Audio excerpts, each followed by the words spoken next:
Buenos días, feliz sábado. Ya saludé a varios hermanos y a algunos cuantos que los conocía de antes, así que casi me siento como en casa. En realidad siempre me siento como en casa cuando estoy en la casa de mi Padre Celestial. Voy a contarles 2 o 3 cositas para los que no me conocen de mi vida y van a entender un poco mejor la predicación de esta mañana, tal vez.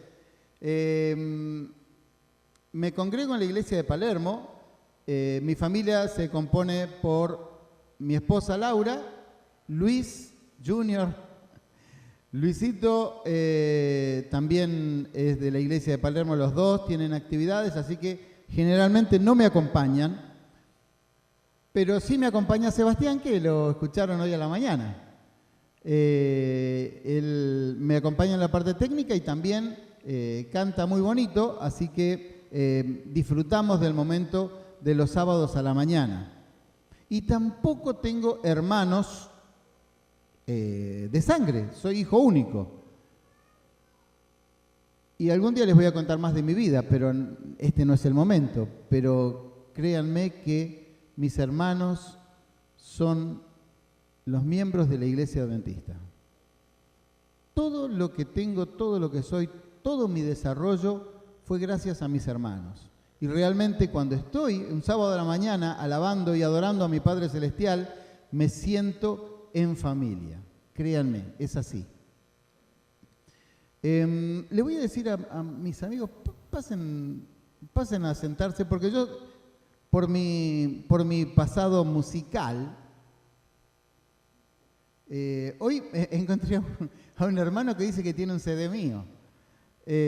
Por mi pasado musical me gusta estar siempre cerquita de acá, entonces queda feo que todo el tiempo mirándome la espalda. El tema de esta mañana tiene que ver con la iglesia, y vamos a tratar de que sea, yo voy a hacer preguntas y ustedes rápidamente van a tener que contestarme los que conocen la respuesta. Pablo era un apóstol del Señor, porque el Señor lo llamó directamente, porque Pablo pensaba que hacía las cosas bien y hacía las cosas mal, ¿no es cierto? Así que el Señor lo llamó directamente al ministerio. Entonces Pablo comienza su ministerio a trabajar llevando la palabra de Dios a las personas que no conocían al Señor en todo el Mediterráneo, ¿no? En parte de Asia y parte de Europa. Así que Pablo iba, ¿a dónde iba primero Pablo a predicar? Por ejemplo, llegaba a una ciudad, ¿de dónde iba primero? Muy bien, iba a la sinagoga y trataba de que entendieran los judíos de la sinagoga que el Señor había venido, que el Mesías había venido y que era Jesús. Entonces le predicaba el mensaje de salvación en Jesús. Y algunas veces tenía suerte, bueno, no es la palabra apropiada, ¿no? Algunas veces estos judíos aceptaban el mensaje y otras veces, ¿qué pasaba? Y algunas veces se enojaban mucho y lo querían matar y la pasaba muy mal. Entonces, ¿qué hacía Pablo? Iba y le predicaba ¿a dónde? Iba a la plaza, al ágora, iba al ágora, ¿no? En las ciudades griegas. Y una vez se paró al lado del monumento del Dios desconocido. Mira, hay muchos que estudiaron, sí, es así. Y él hablaba, y era maravilloso Pablo, y el poder del Señor lo acompañaba. Así que sembraba iglesias en toda Asia y Europa. Hasta ahí la parte histórica. Ahora vamos a ver qué pensaba Pablo sobre sus hijos espirituales. Para los estudiosos, ¿qué hacía Pablo para mantenerse? Hacía tiendas. No sé qué clase de tiendas serían las que hacía, pero conseguiría lonas o tejidos, ¿no? Entonces le daría forma, un palo en el medio, no sé, algo así. Pero se ve que con eso se mantenía. Eso está en en el libro de los Hechos de los Apóstoles, porque dice quién más hacía. Por eso se juntaron y fabricaban tiendas. Había un matrimonio, ¿no? Dice que un matrimonio de cristianos conversos trabajó con él porque tenían el mismo oficio. Bueno, después busquen la cita. Tenían el mismo oficio, así que fabricaban tiendas. Yo me imagino, ¿no? Esto sí es netamente producto de mi imaginación. Así que estaba él con esos tejidos y cosiendo, y estaría en la casa ahí con Aquila y Priscila. Nadie lo mencionó, pero Aquila y Priscila estaban ahí con él. Y de repente Pablo ve por la ventana pasar un grupo de personas, todas vestiditas iguales, ¿no? Fuertemente armados, que patrullaban la calle donde Pablo estaba trabajando. Entonces las ve pasar por la ventana, o tal vez estaba en la puerta, ¿no? Veía a través de la puerta y ve pasar ese grupo de personas. ¿Qué se imaginan que era? Fuertemente armados y todos vestidos iguales. Eran soldados. Sí, señor, eran soldados. ¿Soldados de quién? Romanos, claro. Eran soldados romanos. Sí, el imperio que dominaba era el imperio romano. Bueno, ¿hay algún profesor de historia acá? Bueno, ¿por qué? No, ¿de verdad? La técnica del imperio romano, algunas clases de historia les voy a dar. Después le preguntan si dije bien a la profesora, si dije bien. Algunas clases de historia. Los soldados tenían, el imperio romano tenía una particularidad. Por eso duró tanto, duró mucho el imperio romano, muchos siglos. El tema era así. Ellos tenían sus legiones, o sea, sus ejércitos grandes, ¿no? Invadían un territorio, una nación o lo que sea, lo invadían, obviamente con sus legiones y sus máquinas de guerra, derrotaban a los locales, destruían todas sus defensas, se iban las legiones y dejaban unas guarniciones pequeñas. ¿Qué tenían que hacer esas guarniciones? Dos cosas. Primero, mantener la paz, y segundo, lo más importante para el imperio, ¿qué era? Muy bien. Hasta Jesús pagó impuestos, ¿no? Eso era lo que hacían esas pequeñas guarniciones de soldados. Pequeñas, digo, en comparación con las legiones, que eran ejércitos inmensos. Y Pablo toma esa figura del soldado romano en un país extraño, rodeado de enemigos. Eran pequeñas guarniciones, rodeado por miles y miles, y toda la gente de esa nación subyugada. Veían cómo los soldados sustraían sus recursos y los mandaban a Roma, y si alguno quería levantar la cabeza, se la cortaban. Así que el sentimiento de toda esa nación con respecto a esos soldados que patrullaban las calles era un sentimiento del más profundo y exacerbado odio. Así es. Odiaban profundamente a los invasores. Está bastante explicado en el tema de la ocupación de Roma en Palestina, ¿no es cierto?, en la época de Jesús. De hecho, en la excusa que pusieron los principales sacerdotes fue: Jesús es un revoltoso y le va a hacer mal a la nación, va a hacer que se rebelen y van a venir los soldados cosa que ocurrió después, ¿no? y destruyeron todo.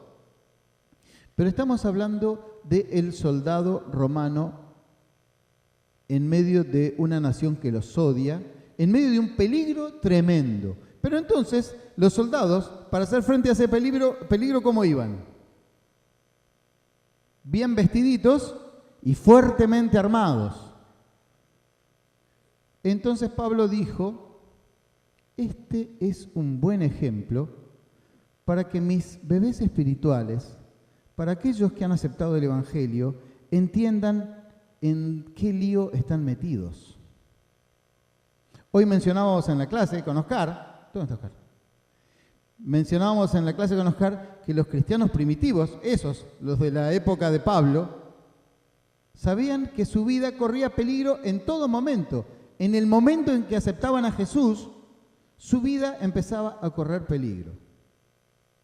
Pero Pablo les explica a sus bebés espirituales que el peligro no viene de la espada de Roma. Vamos a buscarlo. Vamos a buscarlo en la carta a los... ¿Dónde está la descripción de la armadura del cristiano? Muy bien. Muy bien. Muy bien. Efesios. Muy bien.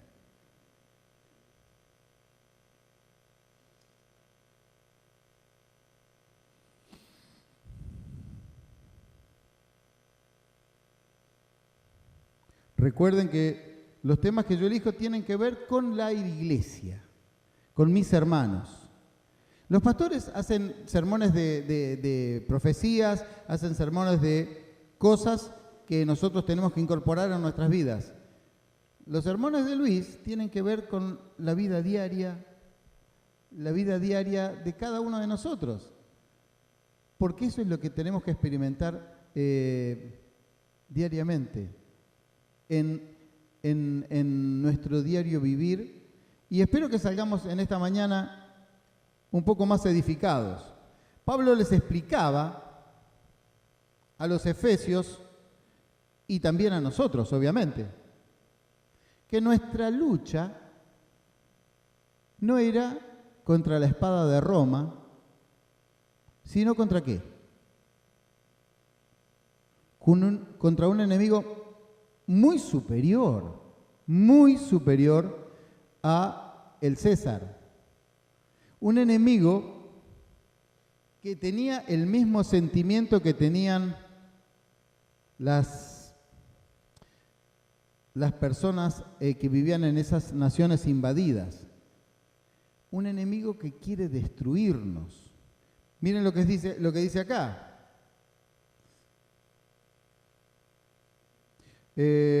Bueno, de 6:10, ¿no? Ya lo tienen todos. Por lo demás, hermanos míos, fortaleceos en el Señor y en su fuerza poderosa, vestidos con toda la armadura de Dios para que podáis estar firmes contra las acechanzas del diablo, y les explica cómo es el tema este.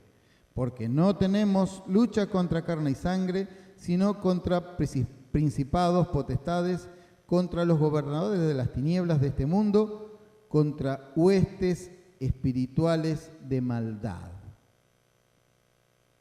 Contra este enemigo no hay posibilidad alguna de tregua, ni de levantar la bandera, ni nada de nada.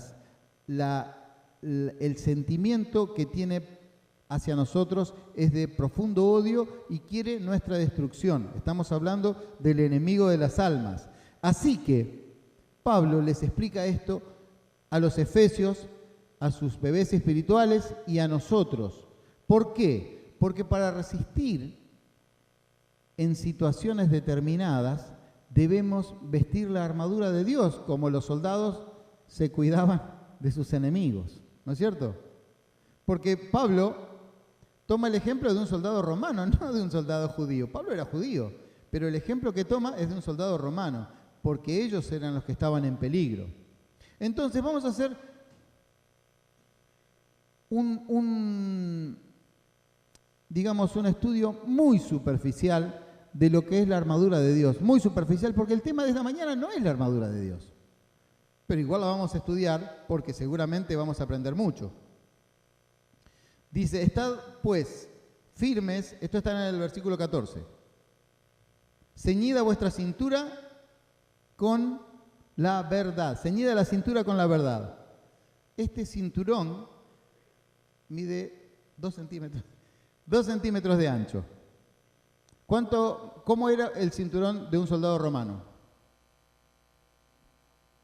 Casi como una faca. ¿Vieron las personas que tienen que hacer fuerza, que se ponen esas fajas? Esas tienen velcro, pero bueno.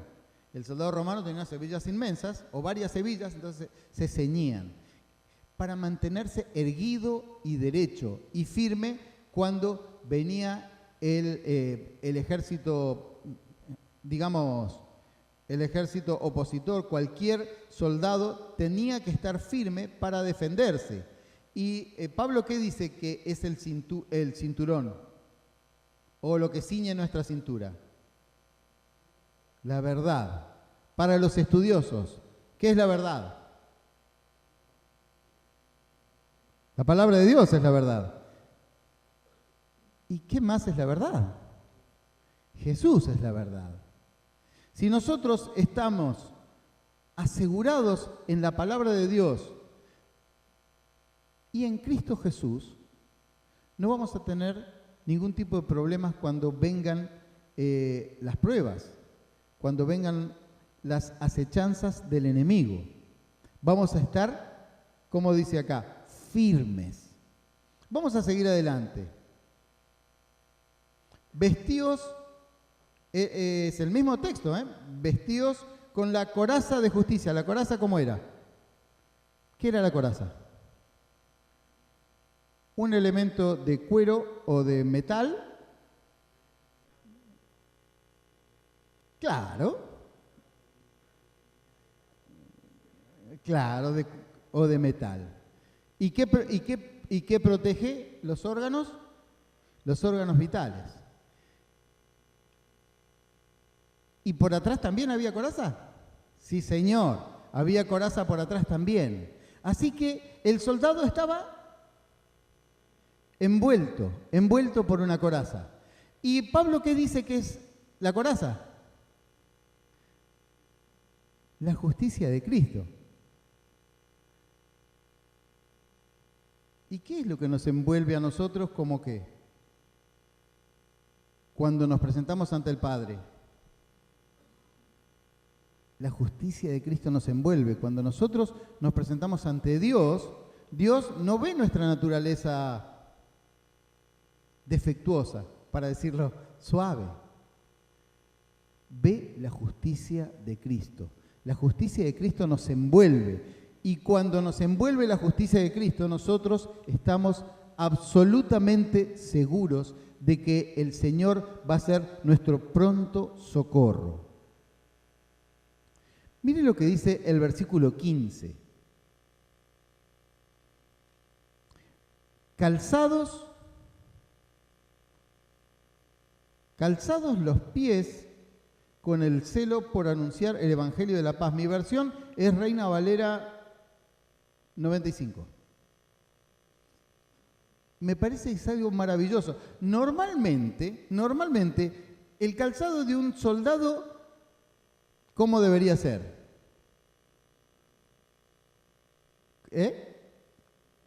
Cómodo, pero debería proteger bien al pie, ¿no es cierto? Como volvemos a lo del siglo XX.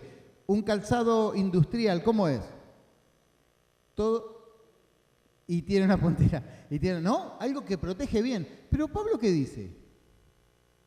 Para que los pies del soldado cristiano estén protegidos, no tiene que ponerse un calzado, tiene que ponerse una sandalia que no tiene nada de protección. Pero ¿cuál es la protección? La protección es que estén en movimiento, calzados los pies con el celo de predicar el Evangelio. Bueno, ¿quién es el director de actividad misionera? Queremos Mi hermana, ¿queremos tener nuestros pies protegidos? Pablo nos da la solución. Corramos a predicar el Evangelio, que nuestra vida sea una vida de predicación del Evangelio, con nuestro ejemplo. Algunos dicen solamente con el ejemplo, no, también hay que hablar de Jesús. ¿Y por qué no vamos a hablar de Jesús si Jesús es el que llena nuestras vidas? ¿Podemos decir, Jesús me hace feliz todos los días? ¿Podemos contarle a alguien que está, a nuestro vecino, a nuestro almacenero o el que sea, Jesús me hace feliz cada hora de mi vida? Pienso en Jesús. Pablo nos dice claramente que para que nuestros pies estén protegidos, tenemos que tener celo. Eso quiere decir que no tiene que ser una actividad más. El celo por algo es nuestra mente enfocada en esa actividad. Predicar el Evangelio de la paz. Versículo 16. Sobre todo, tomad el escudo de la fe con que podáis apagar los dardos de fuego del maligno. El escudo nos protege, ¿no es cierto? Era un elemento grande. Ya vamos a hablar del escudo. Falta más sobre el escudo. ¿Hasta qué hora tenemos hoy? 1:30, 12:30. No va a ser hasta las 12:30. El escudo nos protege. ¿El escudo qué es? El escudo de la fe. ¿La fe cómo viene? ¿Saben por qué venía por el oír? Porque no había libro, no había Biblia en aquella época, no había Biblia. Entonces uno leía y los otros escuchaban y aprendían. Así que bien podríamos decir, la fe viene, se nutre en la palabra de Dios. La fe se nutre estudiando la palabra de Dios, nuestra fe se nutre. Y va a funcionar como un escudo. Hay más sobre la palabra de Dios. Un poquitito más adelante, esperen. El escudo de la fe. Bueno, y acá viene el que más me gusta a mí. 17. Tomad el yelmo de la salvación. ¿Qué es el yelmo? El yelmo era un casco. Era un casco, lo que hoy usamos era un casco. Pero ¿qué pasa? El yelmo tenía además unos adornos, por eso, unos adornos para intimidar al enemigo. Si eran medio chiquito como yo, en una de esas, con el yelmo se hacía más grande y podía intimidar un poco más. Pero el yelmo protegía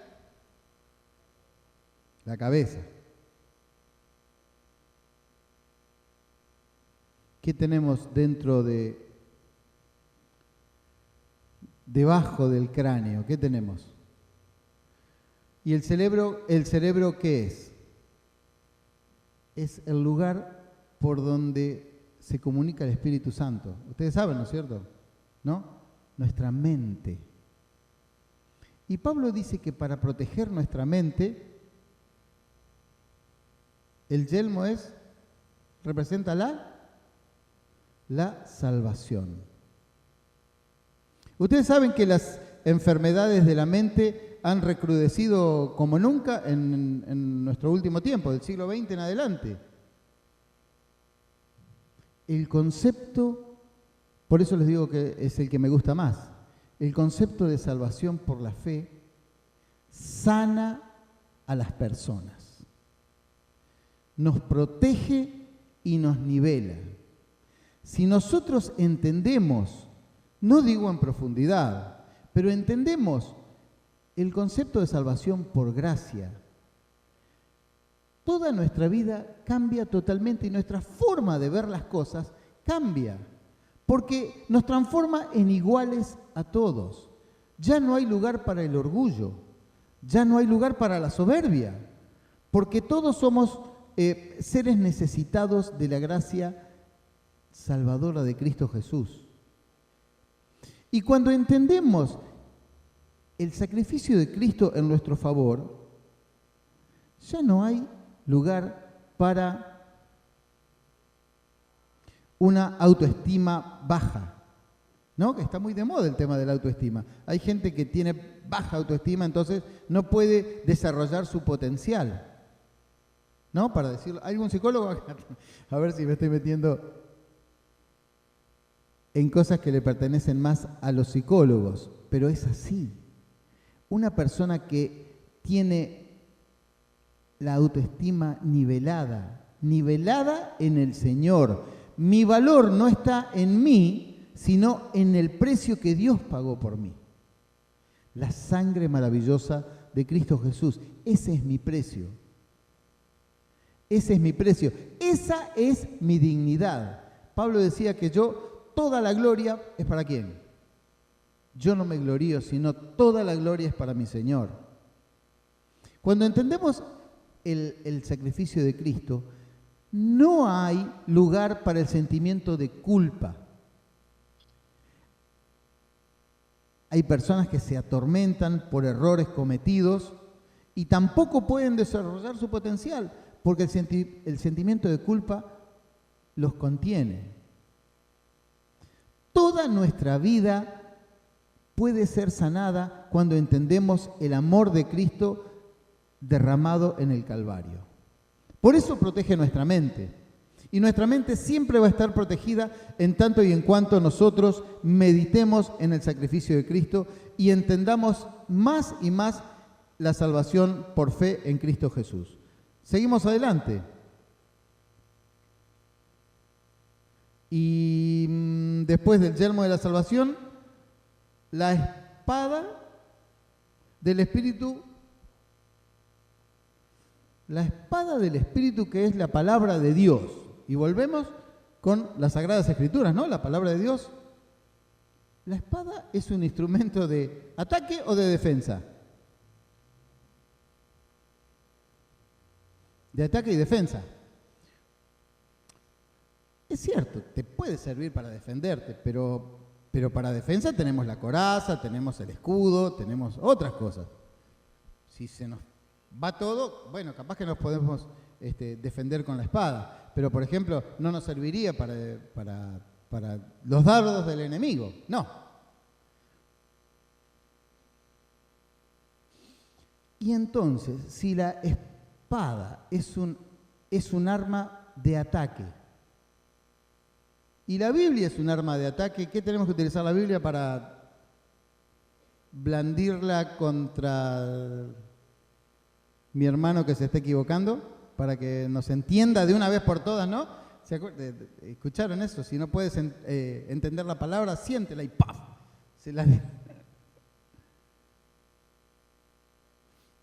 ¿Contra quién es nuestra lucha? Dice Pablo. Contra el enemigo de las almas. Entonces, la espada nos sirve de ataque ¿contra quién? Contra el enemigo de las almas. ¿Y cuándo se usó la espada contra el enemigo de las almas? ¿Cuándo? Más específico. A ver. Muy bien, por eso es mi anciano preferido. Muy bien, porque la palabra de Dios como espada tiene que ser usada contra el enemigo, no contra nuestros hermanos, por favor. Contra el enemigo, y Jesús, que es nuestro ejemplo maravilloso, máximo, la utilizó contra el enemigo. Vete, Satanás. ¿Por qué? Escrito está: al Señor tu Dios adorarás y a Él solo servirás. Mis hermanos, nunca vamos a ser engañados si estudiamos la palabra de Dios, si la estudiamos con la asistencia del Espíritu Santo. No voy a repetir la pregunta que hice en la clase, ¿no? Solamente voy a dar la respuesta. La Biblia no tiene poder, la oración no tiene poder. Es una alegoría lo que dice, es un ejemplo. ¿Quién tiene poder? El que nos da la oración y el que nos da la Biblia. Él tiene el poder. Podemos saber la Biblia de memoria y no tener poder. Podemos orar todos los días y no tener poder. el poder viene de la fuente de poder que es nuestro Señor.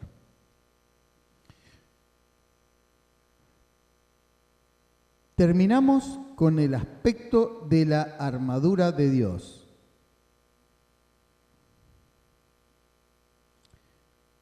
Pablo sabía perfectamente que el problema de sus bebés espirituales no terminaba ahí.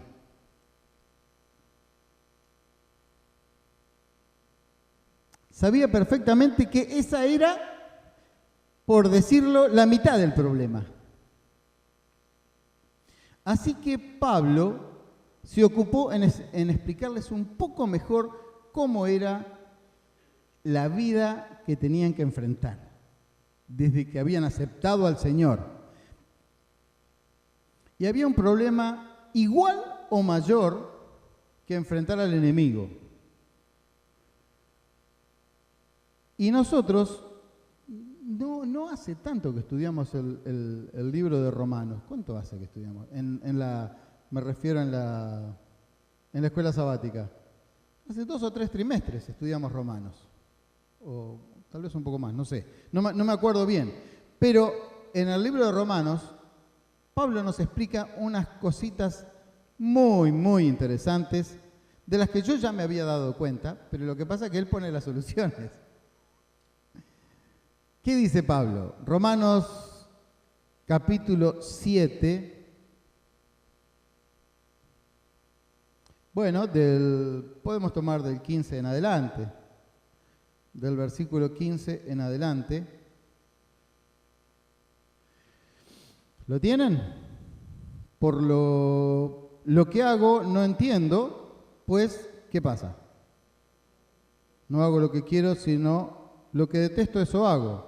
Si no, bueno, muy bien, y lo que no quiero esto hago, apruebo que la ley es buena. Bueno, él estaba hablando de la ley, ¿no es cierto? De manera que ya no soy quien hace, sino que no soy yo, sino que. Y ahora tenemos un enemigo afuera, ¿no? Que es el enemigo de las almas. ¿Y un enemigo dónde? Adentro mío, sino el pecado que mora en mí. Yo sé que en mí, esto es en mi carne, no habita el bien, porque el querer, el bien, está en mí, ¿pero qué? Pero no lo puedo hacer, y no lo puedo hacer. Menos mal que Pablo no nos deja acá nomás con esta disyuntiva, porque de hecho, sé que les ha pasado a mis hermanos. Si me pasó a mí, estoy seguro que les ha pasado que digo, me sorprendo haciendo cosas que digo, pero este soy yo, no es posible que esté hablando de esta manera. No es posible que no tenga sensibilidad para este tema o que no tenga sensibilidad para con mi hermano. No es posible que actúe de esta manera si yo sé que tengo que hacer totalmente lo contrario. Miren lo que dice Pablo en el versículo 1 del capítulo 8. Menos mal que no nos dejó con el 7 porque estaríamos en un problema muy grande. Ahora pues, ninguna condenación hay para ¿quiénes? Para los que están en Cristo Jesús. ¿Y qué más? Los que no andan conforme a la carne, sino, amén. El Espíritu es el que nos transforma. Y nuestra naturaleza, si hacemos lo que Dios quiere, va a ir cambiando de a poquito. La transformación no es una transformación, ¿no? En una sola vez. Pero el Señor nos promete que el Espíritu va a cambiarnos. Necesitamos el Espíritu de Dios en nuestra vida. Vamos a ver si podemos escuchar una alabanza que nos ejemplifique por medio de la música lo que necesitamos que el Señor manifieste en nuestra vida.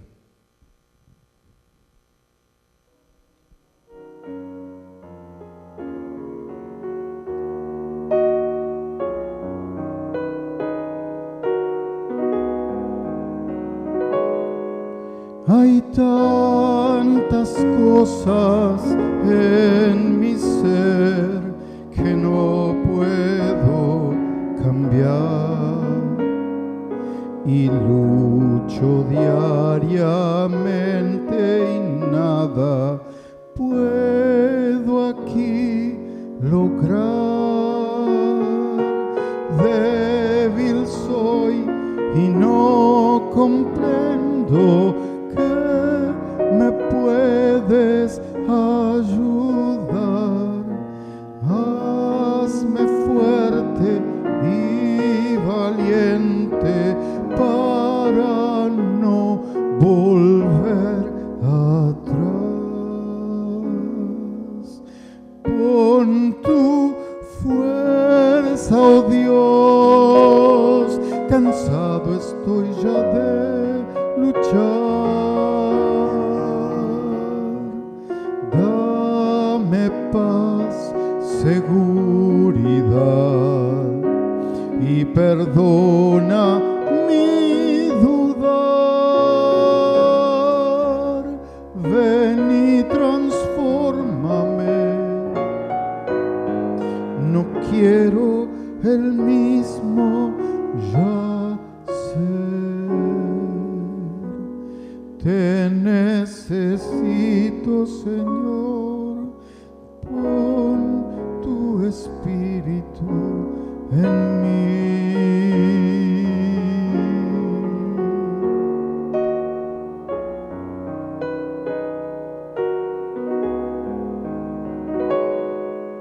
Hoy veo toda mi maldad y sufro tanto aquí. Yo sin tu amor no sé vivir, solo hay vacío en mí. Nada soy si no te tengo, tu presencia es vida en mí.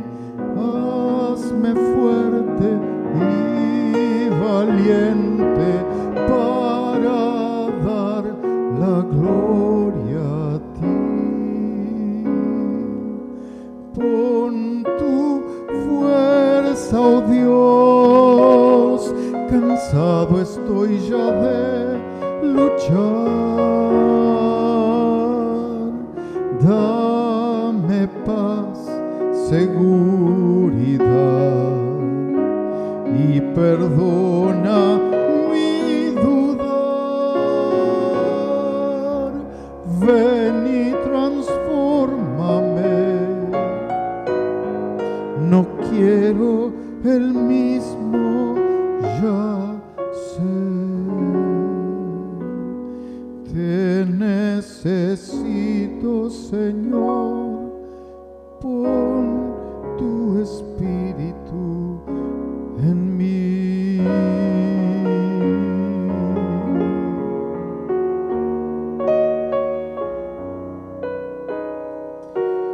Pon tu espíritu en mí.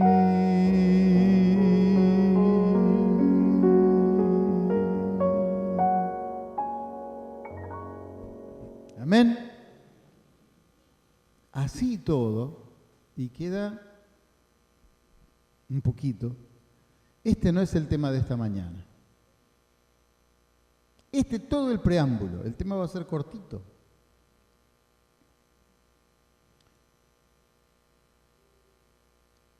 A pesar de que el Señor nos dio los elementos para ser cristianos victoriosos,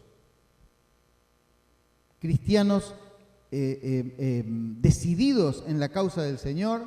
Ustedes saben cómo es nuestra iglesia, ¿no? ¿Cuántos estuvieron 50 años en la iglesia? Son poquitos, pero hay. Bueno, 40. Hay un poco más. ¿Cuántos hace 10 años que están en la iglesia? Y sé que hay una persona que está estudiando la palabra de Dios, ¿no? Porque la saludamos esta mañana. Mi hermano.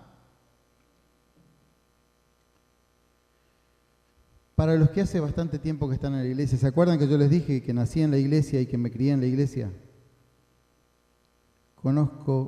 Tengo en mi corazón el rostro de muchos jóvenes que cantaron conmigo. Bueno, ahora me escucharon cantar y ya estoy canoso, y tengo poquito pelo, pero canto desde los 5 años, de los 4 años, de la salita de...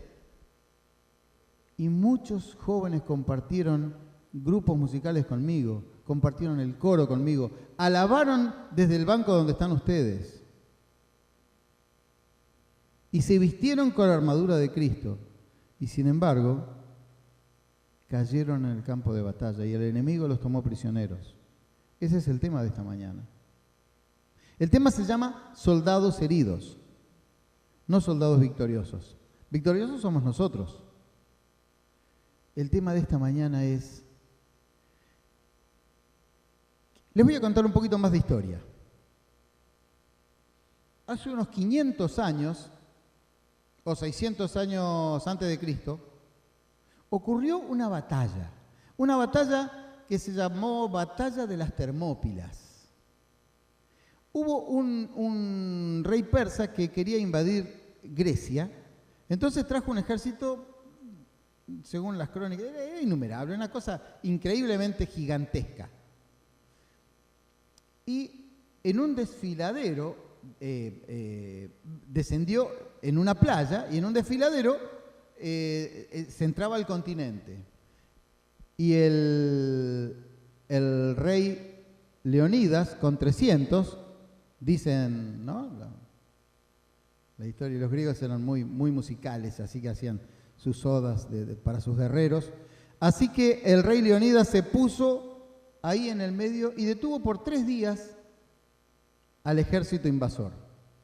Hasta que fueron traicionados, entonces los atacaron por atrás y bueno, terminó mal la cosa para Leonidas. Pero lo que queremos estudiar por este tema que quiero que quede en la mente de mis hermanos hoy es la técnica de los espartanos, la falange. La falange. La falange era una técnica muy sencilla. El guerrero, el soldado... De hecho, los espartanos eran los mejores guerreros, ¿no es cierto? La técnica era, tengo un escudo de 1,5 metros, redondo, y tengo un instrumento de ataque en la mano, el escudo en la mano izquierda y la espada o el instrumento de ataque en la mano derecha. Con la mitad del escudo me protejo yo y con la otra mitad, ¿qué hago? Protejo a mi compañero.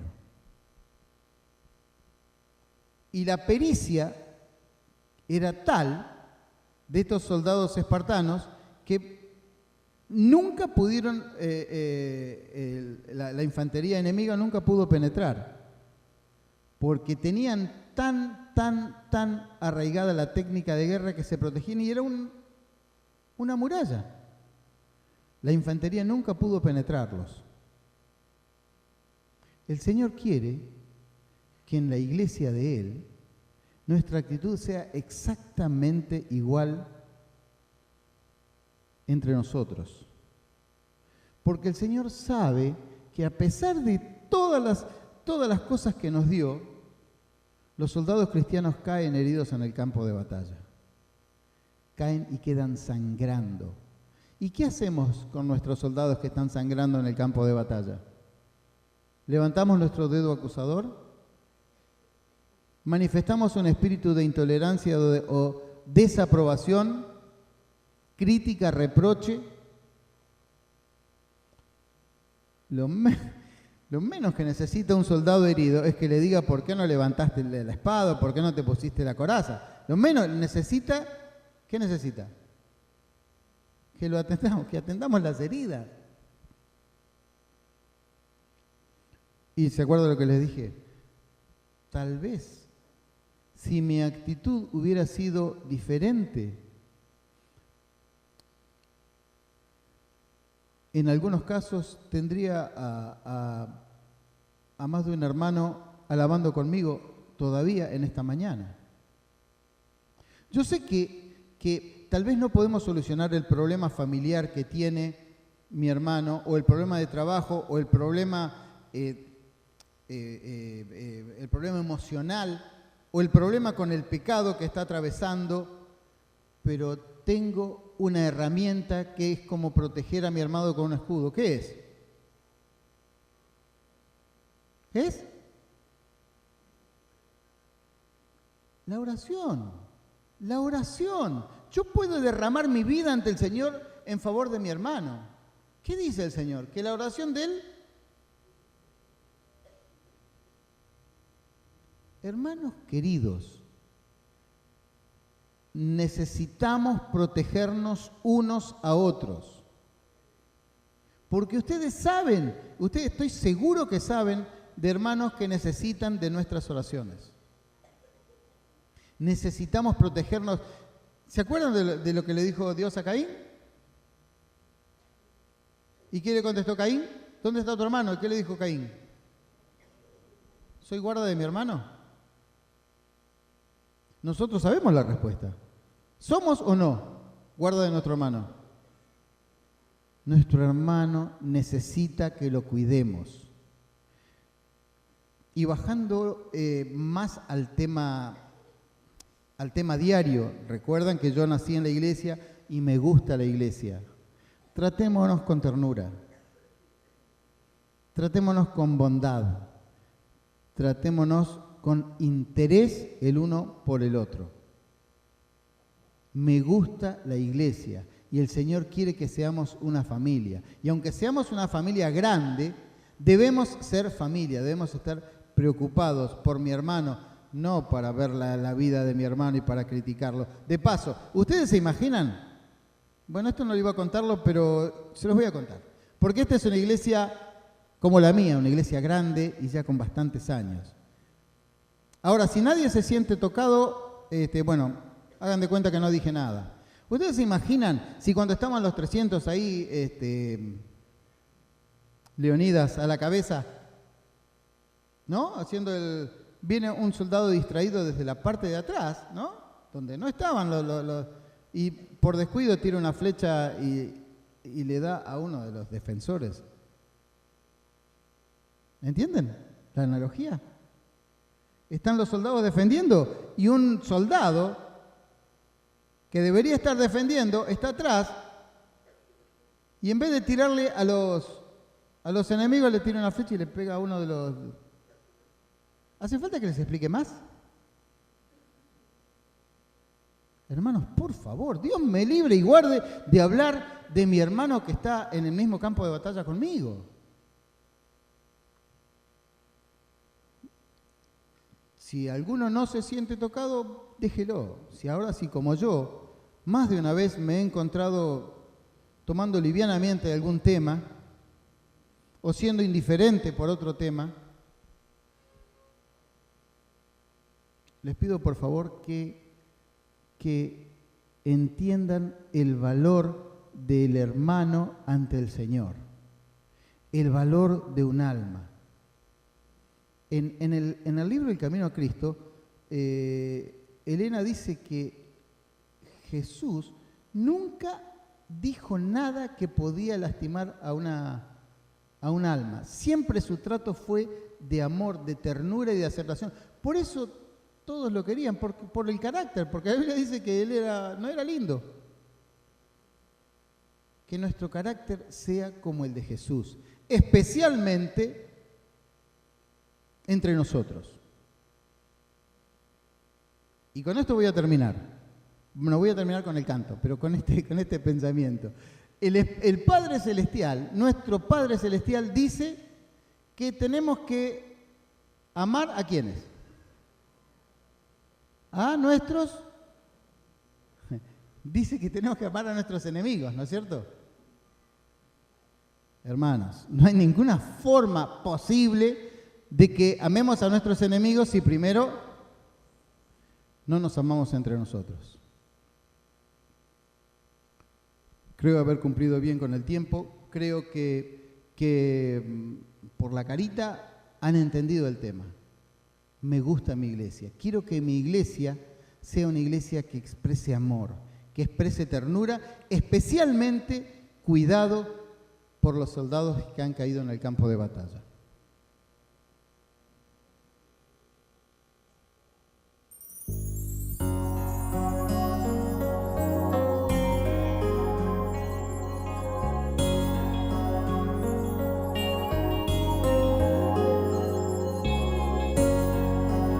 Mira al herido,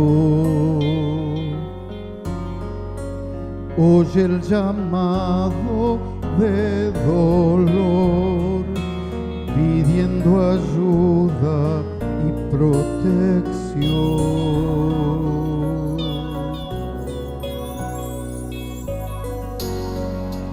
Estás sufriendo, acude presto a su clamor, no dejes al soldado así.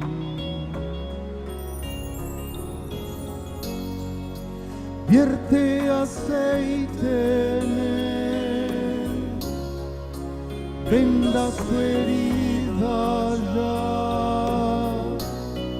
y cúbrelo con un manto de amor. Compártele tu pan, vela por su sana y dale sincera aceptación, que ese soldado herido pueda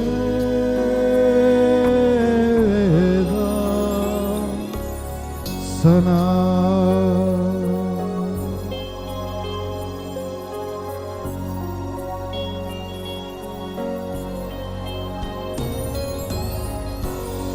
Lucho obedeciendo bajo la orden del gran rey, mas el enemigo lo hirió.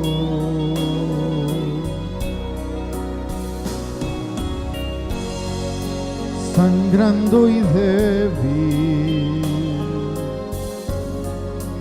el mal lo quiere capturar. No dejes a tu hermano así.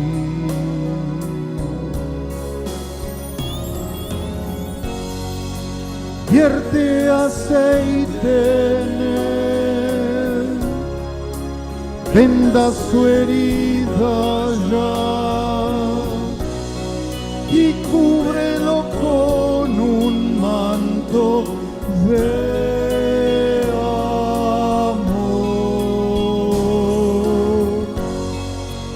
compártele tu pan, vela por su sanar y dale sincera aceptación, que ese soldado herido pueda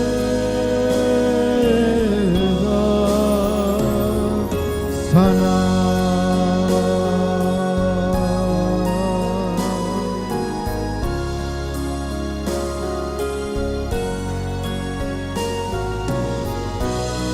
Y dale sincera aceptación, que ese soldado herido pueda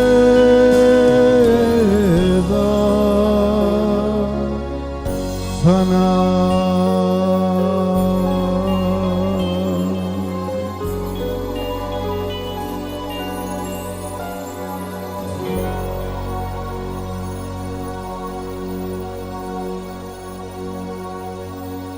Amén.